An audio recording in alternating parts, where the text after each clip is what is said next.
Your pronunciation when you speak English is very important, not just for the IELTS speaking test, but also for your life in general.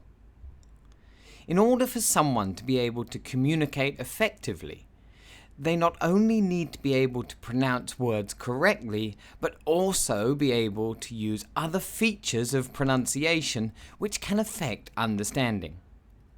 Improving your pronunciation skills takes time, but it's possible for anyone to perfect their English pronunciation. When you speak English, you are using different shapes and muscles in your mouth to produce a different sound to the ones you use when you speak your native language. Some students try to use sounds from their own language to speak English.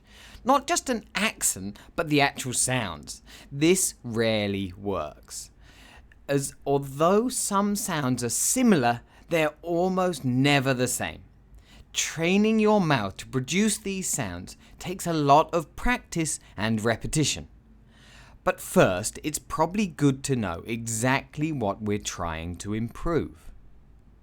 Obviously, pronunciation is important in the test as it takes up a quarter of your final band score. When the examiner is listening to you speak, there are certain things about your pronunciation they are listening to. I'll just go through the different parts of pronunciation and then think about how we can practice and improve. There are 5 areas of your pronunciation that will affect your band score and the general understanding of someone listening to you speak English. Clarity. This just means the words you are using can be understood by the examiner. It should be clear what you're saying from your use of English sounds. Word stress. This is the next step up. When you're speaking English, certain vowels within a word will be stressed, and certain vowels will be unstressed. This can affect your communication skills, as putting the stressed vowel in the wrong place can change the meaning of a word. Sentence stress. Another part of pronunciation that can affect the meaning of what you say. When you speak, specific words will be stressed or unstressed. This usually signals the importance of a word in a sentence. The use of an unstressed schwa vowel sound is used a lot in natural speech and is difficult to understand for many non-native English speakers. Intonation. When you listen to someone speaking English as their first language, you will notice a rise and fall in tone. This can affect meaning and the success of communication. There are natural changes in tone that are made unconsciously by native speakers. When we learn how to do this, it is difficult to consciously think about. Rhythm. The final aspect of your pronunciation is really the speed of your speech. People don't really speak with a constant speed. We slow down or speed up depending on what we're trying to say. Fluency is important, but we also need to sound natural in the rhythm of our speech.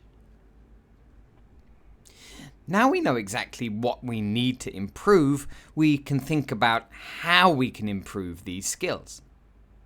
There is no shortcut to improving your pronunciation. It takes a lot of practice, training the muscles in your mouth to make certain shapes and sounds. Being aware of different aspects of pronunciation and the rules behind them does not mean you're able to use them effectively. The first thing you need is a good model. By this, I mean you need someone to watch and listen to you pronouncing words correctly and also using all the features of pronunciation I mentioned before. If you have a tutor or a native English speaker that you can see regularly, then you'll be able to notice these features and try to imitate them. at the same time getting correction and feedback from the conversation partner. This is probably the best and quickest way. But if this is not possible and you want to do extra practice on your own, then there are certain steps you can take to improve your pronunciation. This is a website I often tell students about where they can look at a good model showing English sounds. Here you can see videos explaining all the individual sounds used in English. You can copy the person in the video and repeat until you've got the sound right.